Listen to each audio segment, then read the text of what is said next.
Seperti inilah kondisi jalan penghubung Batu Raja Batu Marta. Sejumlah lubang besar berisi genangan air berada tepat di tengah jalan, mulai dirasakan dampaknya oleh warga. Petani yang kerap berlalu lalang di kawasan ini mengaku kesulitan mengangkut hasil panen.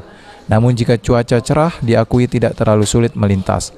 Dan jika hujan turun, jalan yang curam berlumpur dan tergenang air, kondisi jalan menjadi sangat licin dan sulit dilintasi untuk mengangkut getah karet. Bukan satu atau dua kali kendaraan roda 2 dan roda 4 tergelincir saat melintas di kawasan ini. Samsul, warga setempat yang kerap melintas, menceritakan jalan ini merupakan akses jalan penghubung Batu Raja Batu Marta. Jalan ini pada waktu-waktu tertentu ramai lalu lintas, baik roda 2 maupun roda 4. Tidak, atau kalau kan paling meleset-meleset baik, cuma mobil jalan tuh kan.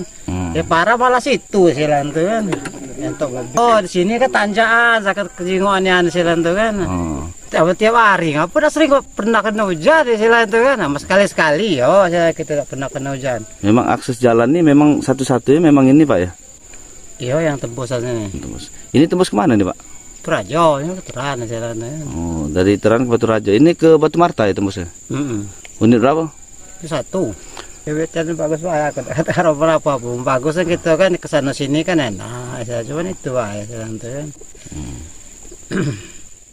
Warga berharap agar jalan dapat perhatian pemerintah dan bisa diperbaiki lebih bagus lagi, sehingga warga mudah melintas saat mengangkut hasil panen. Ari Pranika, PAL TV.